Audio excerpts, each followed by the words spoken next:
Thank you, and thank you, Edu, for the very kind introduction, and thank you, ICPR organizers, for giving me the chance to come here, meet a community that I normally don't come to meet, and come to this beautiful city, Stockholm. So, as Edu said, I'm going to talk about object recognition, and I titled it A Quest for Visual Intelligence. I don't mean that we have conquered this quest, but I want to share with you this journey so far we as a field, as well as myself personally, have had. So when it comes to visual intelligence, let's just think about it. What is it?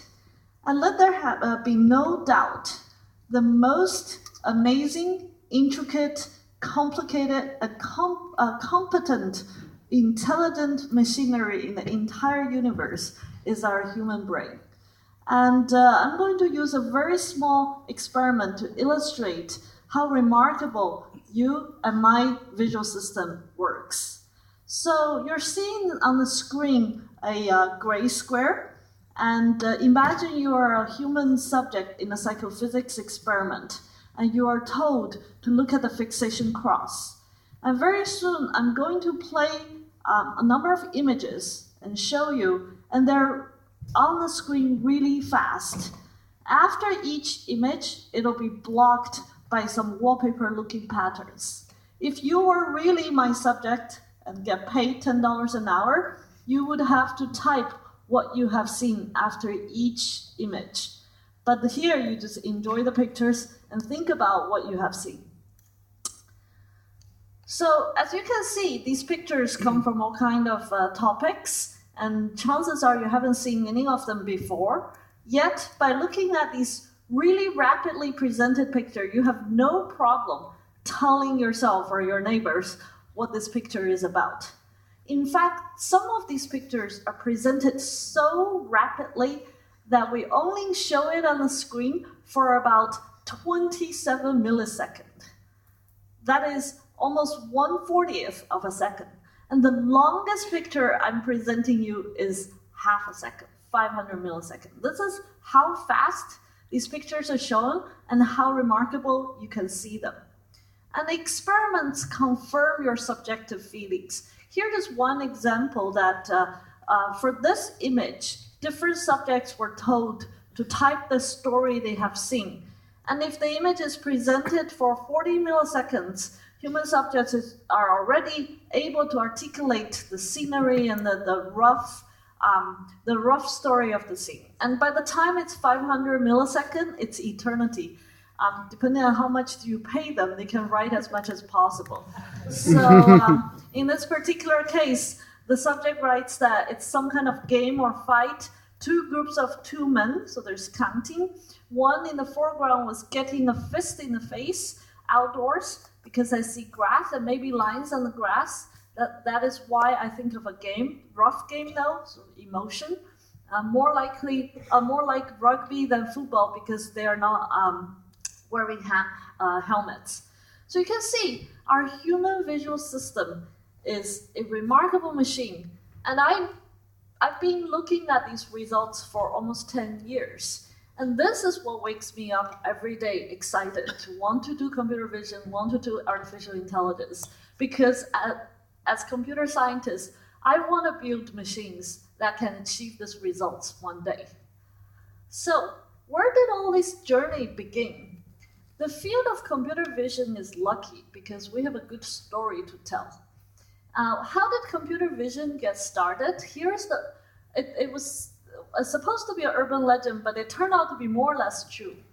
So it started in the summer of 1966, and in MIT, a professor decided that AI as a field has been born, and then a lot of good things have been done, so we can solve vision.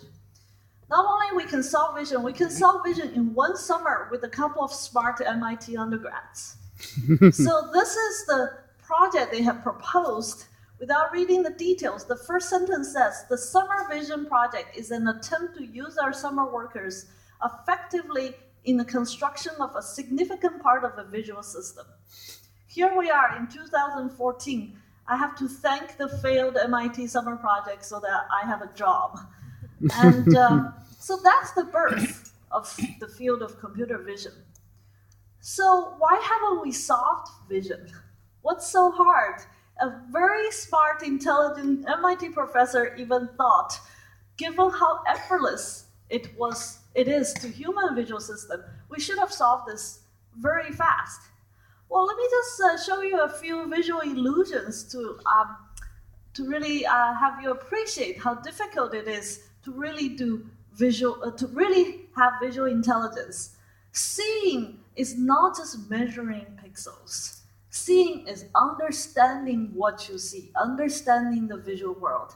Here's a very famous monster illusion most of you have seen. And you know these two monsters have exactly identical size and shape, and it's just a copy, a digital copy of each other. Yet, you don't see it that way.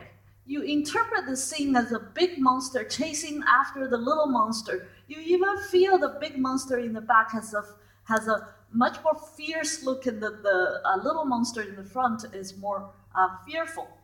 So something has happened in your brain in the computation and inference that alter your way of interpreting the world. Here's another remarkable visual illusion by Ted Edelson from MIT. So many of you have seen this checkerboard, block A and block B. I have seen this 1,000 times. I still don't believe what I'm saying.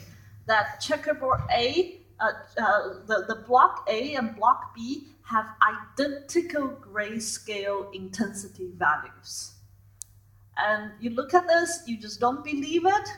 I block off most of the scene, you appreciate. Here you go again. So again, what you measure in pixel is not what you see. Here is a famous painting by Archimboldo that everybody sees a face. It's a funny face of fruits, but you see a face. But there is not a single pixel on this painting that has anything to do with human skin, body parts, eyes, nose, and so on. Yet you put together the parts, and you see a different object than each part of it. Again, something is happening in our brain that computes it such that you can see it this way. Escher, another artist, great artist, play with our visual system to illustrate that how each part of this painting makes sense. And the second floor makes sense, the first floor makes sense, the ladder makes sense. Yet if you put it together, it's an impossible 3D structure. The world is very complex. The world is fundamentally 3D. This is what's making vision so hard. Every object can be occluded by itself or other objects. And how do you interpret the infinite possibilities? Here's one last example of a street artist showing you a broken road under the flood. But this is actually yet again a play with your visual system, and it's just a flat painting.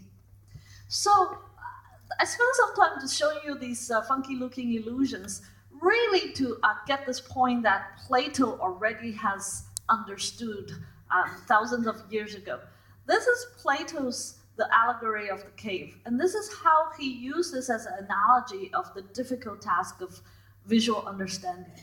He says that in the Allegory of the Cave, we have prisoners tied on the chairs, and they are forced to only look ahead and look at the wall. And this wall is a projection of a play in the back of the prisoners, and the play is some kind of world events, and the prisoners are supposed to interpret what this world events are. And this is exactly what the visual system is doing, that we live in a 3D world, we are confronted with a 3D world, yet the projection onto our retina, the projection onto our cameras are 2D, and we have to understand this. This is the quest that we have to make. So for the rest of the talk, we're going to go through a journey of 50 years to try to see how far we have come.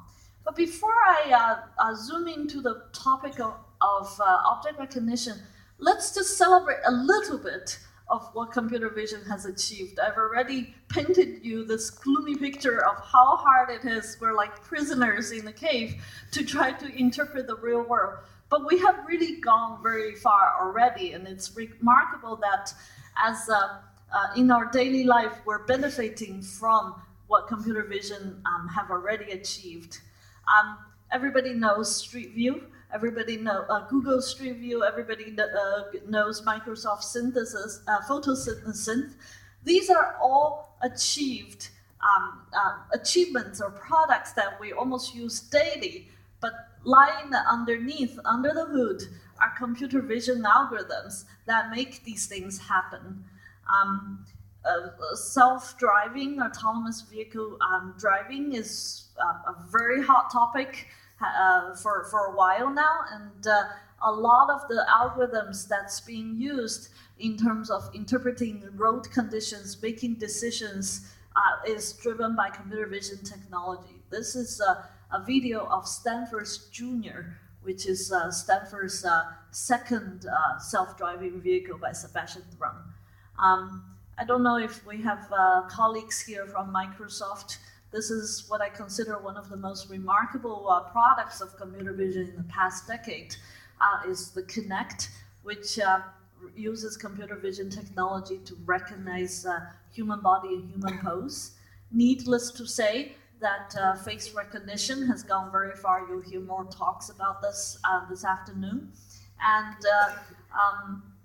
landmark product recognition has also gone very far. We have products like Google Goggle and other applications alike. So computer vision has gone quite a long journey, and a lot of things are being deployed in the real world. Yet we're not totally there. We haven't solved everything. In fact, we're still very, very far from achieving what humans can achieve. Here's just one example. I wonder if anybody knows what this is. Anybody from Australia? So from a computer vision point of view, to recognize what's in this picture should not be that hard. After all, it's a single object in the center, occupying most of the pixel space with a very simple background. Yet, if you ask Google what it is, Google thinks it's some kind of brownish blob in the middle and a red background. It doesn't really go very far. Then you're like, oh, you're cheating. I don't even know what this object is. It's one of my favorite animals. It's called wombat from Australia. So, okay, fine. Let's do something simpler, right? A coffee mug. This should be simple. But if you ask, again, something like Google Goggle, which uses huge computing power and lots of examples, yet it still doesn't recognize it. It thinks it's kind of orange.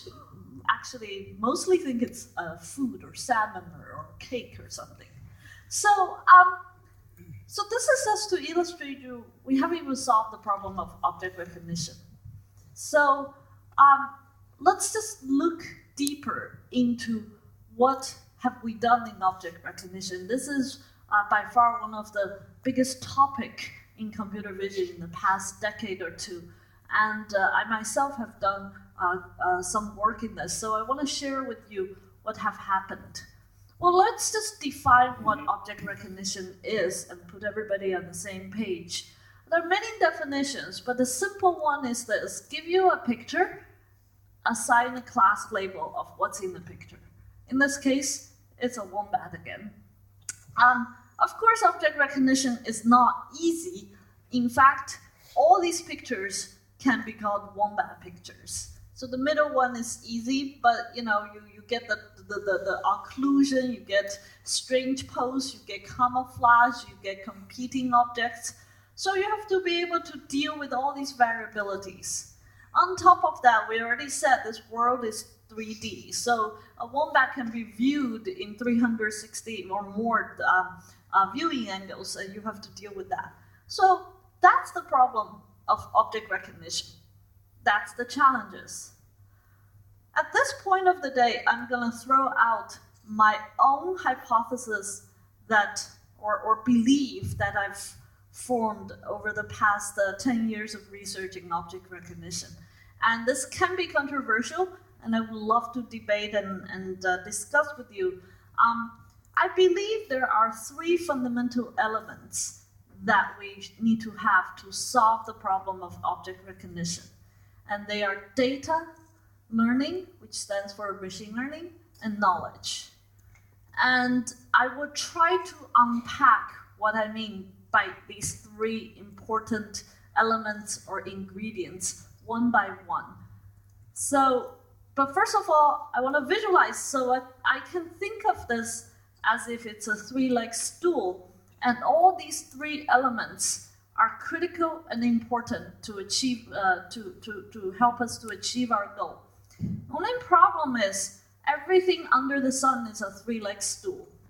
So if you Google, you get pest control or sustainability or success. Everything looks like a three-leg stool. So I wasn't very happy with that. But what I really mean is this kind of stool, that all three elements and ingredients support each other to make the ultimate object recognition algorithm work.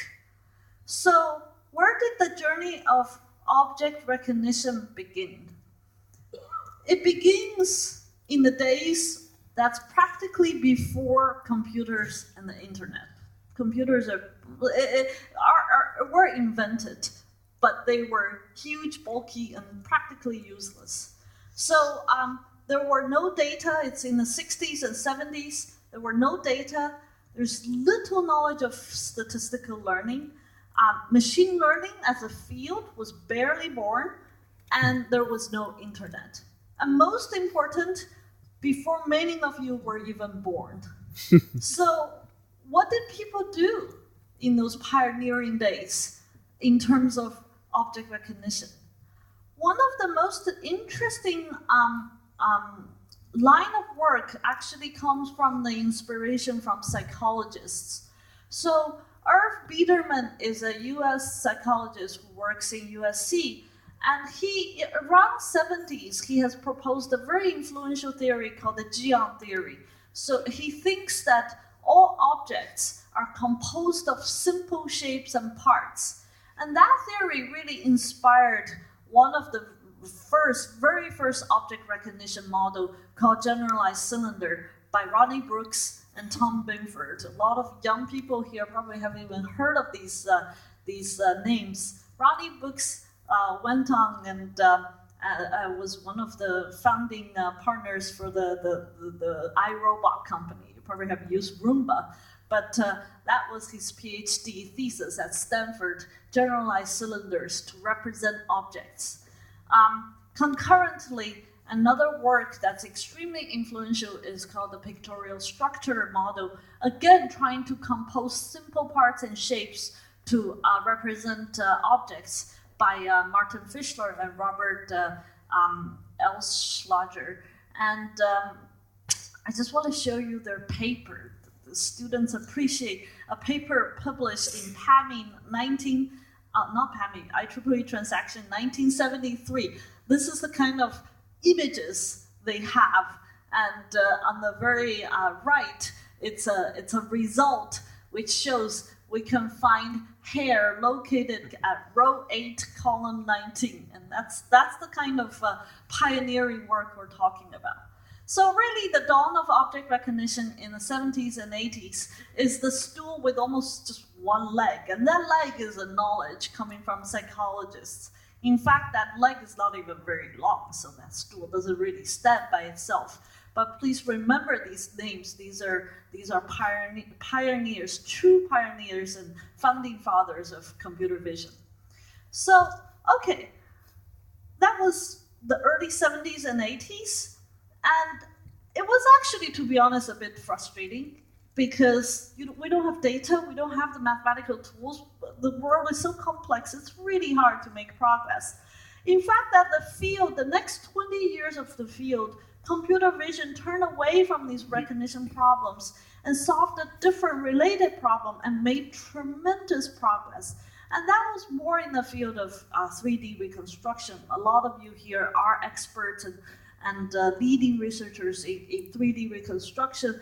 And I would say that computer vision really collectively have done a fantastic job in the next 20 years and have practically solved a lot of it.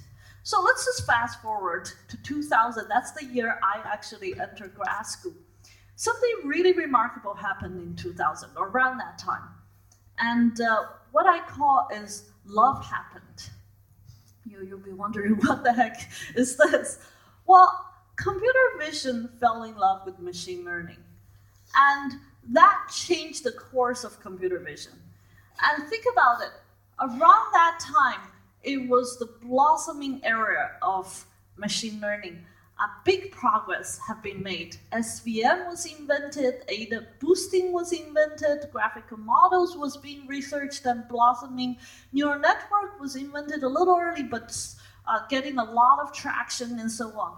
Everything you use, the tools you can think of, MRF, CRF, GIP sampling, MCMC, boosting, and a lot of things, and our backprop are invented around that time.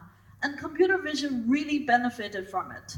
One of the most remarkable and pioneering work in using machine learning for computer vision is Viola-Jones face detector. It was, I still remember the title of the paper is Real-Time Face Detection. In 2001, that was remarkable. And everybody knows today that if you have a camera or a smartphone, there is a face detection algorithm that is generations after development from Viola-Jones algorithm. And not only the boosting technique was used in face detection, a lot of different machine learning techniques were applied in various areas of computer vision, and especially object recognition. Here I'm just listing really very few key work and that I think really symbolizes or are representative of that area. So our one-leg stool from 1970s become two-leg stool, and this journey has come to the turn of the century, where computer vision and machine learning have got married and start to make real progress. During this time, when we're busy studying machine learning, applying it to computer vision, something else happened in the world. And that have a profound impact in today's computer vision and computer science research. And that's the growth of internet. The internet during the turn of the 21st century and the first 10 years has really exploded. No matter how you measure it, the number of hosts on the internet, the traffic, the amount of data, and here is a measure of the data growth. And you can see it's exponential. And that really has changed the way we think of a lot of our research. Here's already an outdated but still pretty picture of the amount of data that's out there on the internet. And Intel did this in 2012, and to illustrate in 1 minute, 60 seconds on the internet, what are the types of data exchanged. It put, for example, YouTube is, in this picture, it says it's 30 hours of videos uploaded in 1 minute. Today, it's 100 hours. And one interesting thing to notice, and this is, make me excited, is that most of this data is multimedia. In fact, Cisco has estimated by 2016, that's when we'll be in Cancun, that 86% of the internet data will be in some form of pixels, be it videos or pictures. So this is how much data there is out there in terms of images. So let's look at what data has brought us to this field. So around 2000 to 2010, most of the computer vision field have already recognized it is important to have data and to work on this problem, so-called large-scale visual recognition. Because the world is large-scale, it is just not enough to only work on one type of object. And I think around that time, 2000 is the side view of cars in Illinois was one of the favorite objects, but that's just not enough. So 2 data sets were making an important contribution. One is Caltech 101, the other more important one is Pascal VOC. That's by Mark Everingham and a group of European researchers. The Pascal VOC turned into a challenge, international competition, and for the between 2007 to 2012, it was holding competition annually on object classification and object detection. And here you can see, actually, Andrew Sisselman gave me this plot to show that the result or our field has been making steady progress in this. But that's also around the time that some of us started thinking, how big is the world of object? Is it really 20 object classes? Probably not. No matter how you look at it, you count the nouns in the dictionary or you look at the unique Flickr tags and all this, the world is bigger than 20 objects. In fact, we probably believe there are millions and millions of objects and classes. So driven by this realization and wanting to really make a truly large scale object recognition algorithm, my student and I started this ImageNet project. I don't want to belabor the details of ImageNet. Most of you have already known this. Today, ImageNet is a free public database that consists of more than 14 million images, over 22,000 categories, and you can use that for a lot of different kind of research.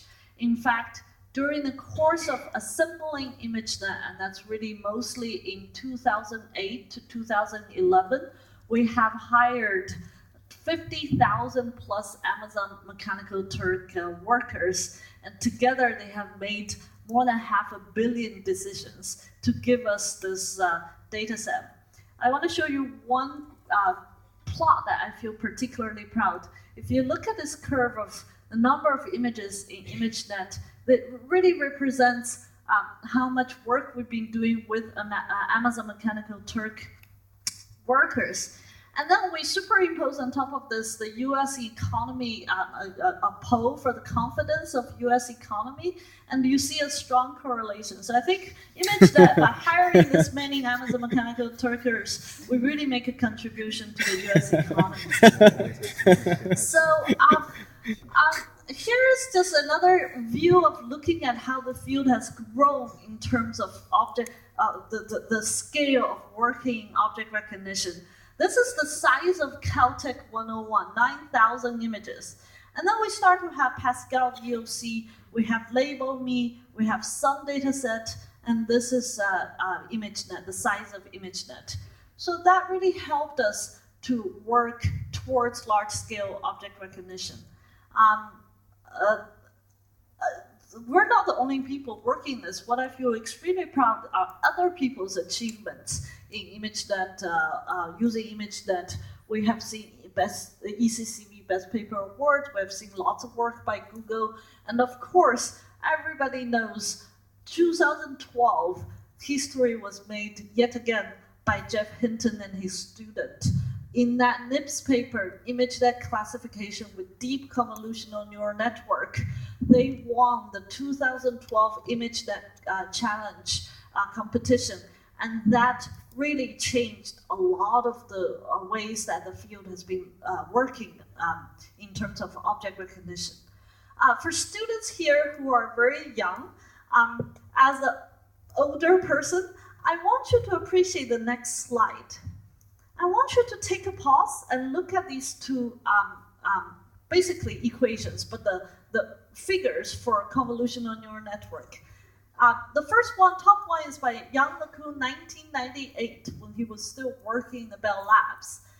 That's his ConNet, called the net. And the second one on the bottom is 2012 by Jeff Hinton and his students. And that's also a convolutional neural net. To be honest, not too much math have changed. Even the architecture and all this have not changed much. But what really has changed over that 14 years are two important external factors. One is what I call Moore's law. Hardware have changed. The best Pentium 2 in 1998 has about 10 to the 6 transistors on a microchip. In 2012, you're talking about 10 to the 9th. And more on top of it, we have GPUs. That changed the capacity of the computing resource for these large models. And also data has changed. Back in 1998, Yang LeCun was dealing with the biggest data set he knew he could get his hands on, which was the NIST data set. Whereas in 2012, ImageNet and other data set contributed to this historical convergence of hardware, data, and high-capacity model.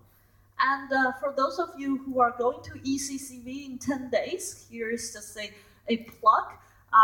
We'll be announcing winners for the 2014 ImageNet Challenge, but I put the historical data in terms of the performance of the ImageNet Challenge, in terms of the error rate. You can see since the Jeff Hinton's work in 2012, every year our field has been making tremendous progress in terms of object recognition. This year is quite historical. Some of you probably have heard of this already. We almost halved the error from last year, and we'll be announcing winners. In fact, the New York Times have been helping to propagate this news and covered some of these work. So that was our effort towards large-scale object recognition. And personally, recently, I've been looking at ImageNet and have been thinking about what's missing in ImageNet. Of course, we can make it bigger and bigger, but there's one dimension that's fundamentally missing in ImageNet.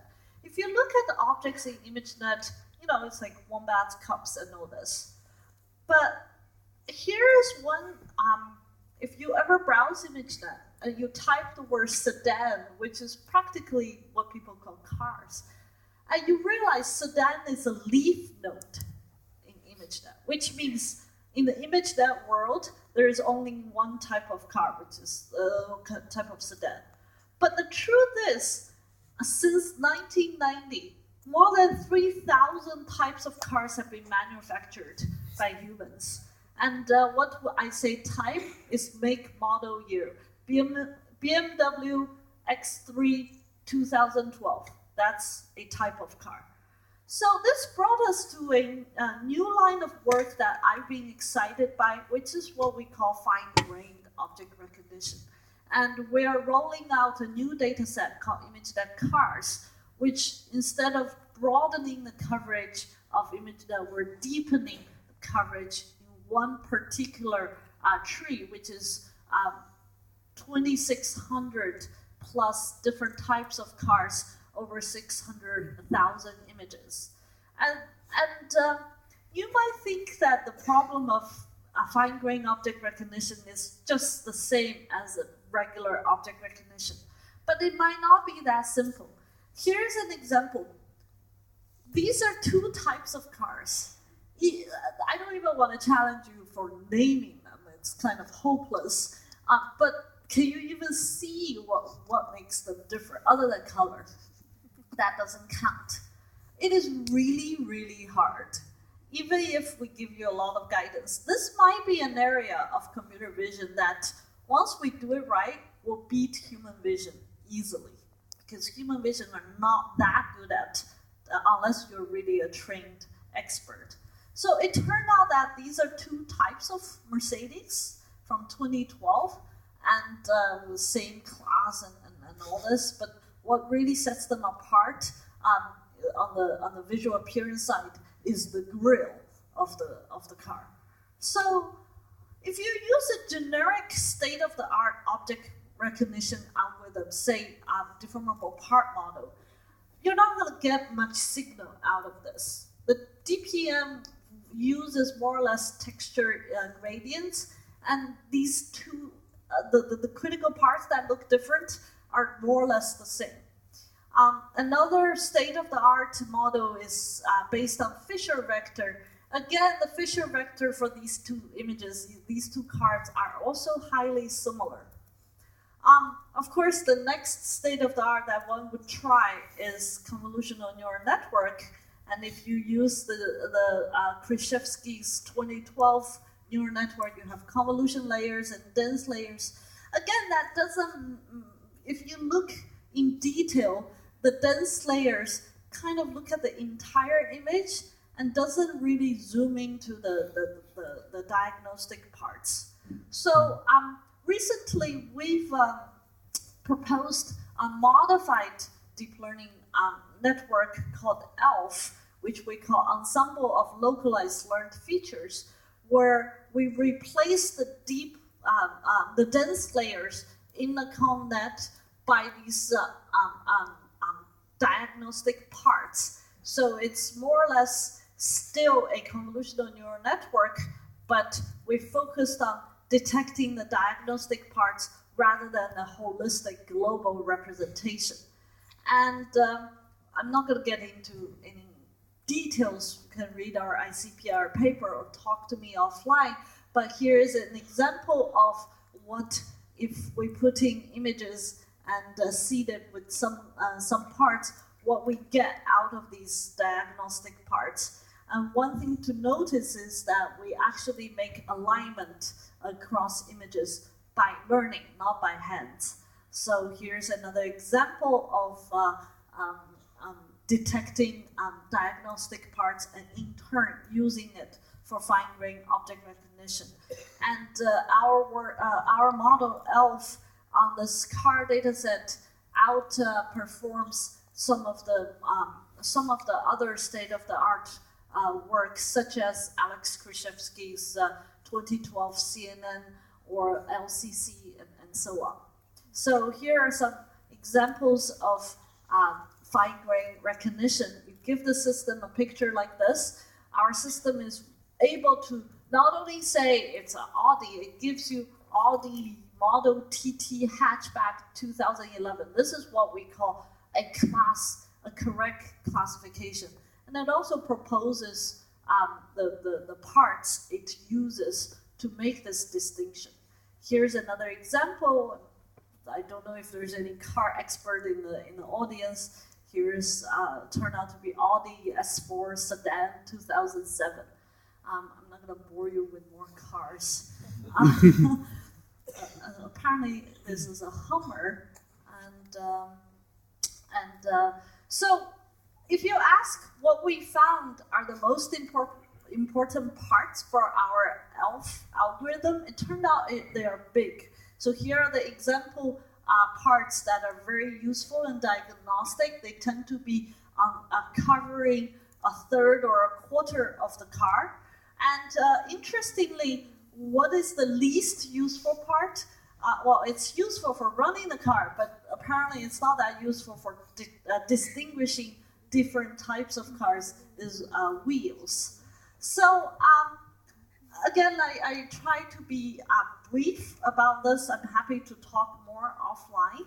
So let's just take a look at where we have gone through. We talked about the early days about object recognition, where there was no data, no statistical learning, but some knowledge from the psychology expert that helped us to jumpstart this field.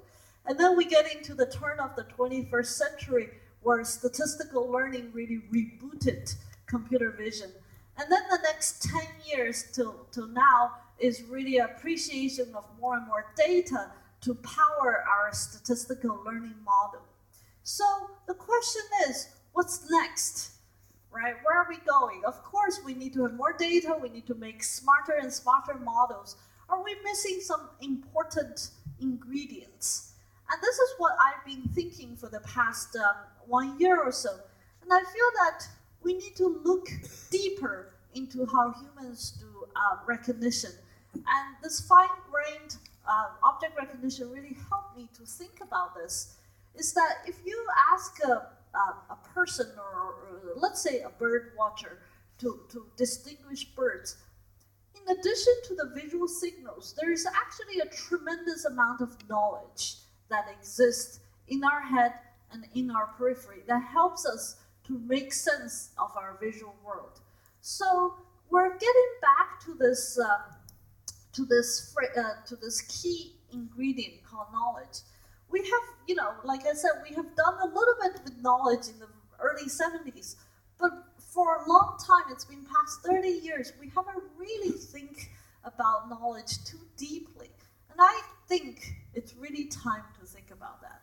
For example, one form of knowledge, very simple, this is really an illustration, is actually the structure of the labels. So, for example, this object, wombat, it's not just a wombat. On ImageNet or in a taxonomy or ontology, it's also a marsupial, it's a mammal, it's an animal, it's a thing, kind of lame to call it a thing, but still it is. So this kind of structure, this kind of knowledge can help us with recognition. And in this particular work that we have done in 2012, we put an information reward or weight on different layers of this ontology or this label for wombat. And what we did is to try to maximize our information. So the more specific it is that you could call it a wombat, the better.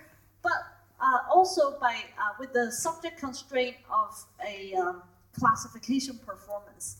In other words, I want to train a system that I tell you have to be 95% correct all the time. With that constraint, try to be as specific as possible.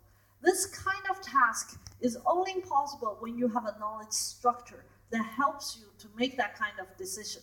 So as a demo, we have put together a web-based recognition engine called EVA. And remember that wombat on the couch or on the red background, Google doesn't think of anything. Well, EVA doesn't really recognize it's a wombat, but it, at least with 90% confidence, knows it's a mammal.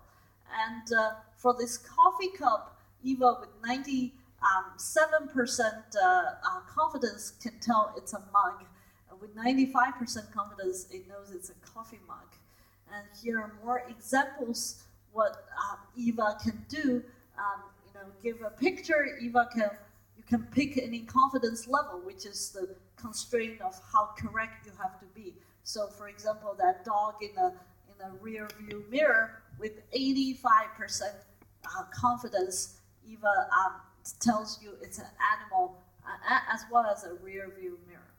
So that was part of what we were trying to illustrate, that just a little bit of knowledge for your algorithm, you already can do more than the flat classification that we have been doing in the past. But looking at this result, it's still unsatisfying, right? I show you a picture, EVA gives you 1 or 2 or 3 labels of objects. That's not quite the entire, scene understanding. So the last piece of work is actually unpublished, but I'm so excited that I want to share with you, is to really think about generating sentences. When I give you a picture, can you say it's a dog with a tennis ball is swimming in murky water? That's really the ultimate goal for visual intelligence. And let me just back up a little bit. We're not there yet, but what we could do is try to map images like this with the correct texts. And this is a work that we submitted to NIPS, and fingers crossed we'll publish it this year. And without getting into any details, we use a deep learning embedded algorithm in which that on the image side, we use deep learning features to represent the different parts of a picture. On the text sides, we used a lot of NLP knowledge and generate dependent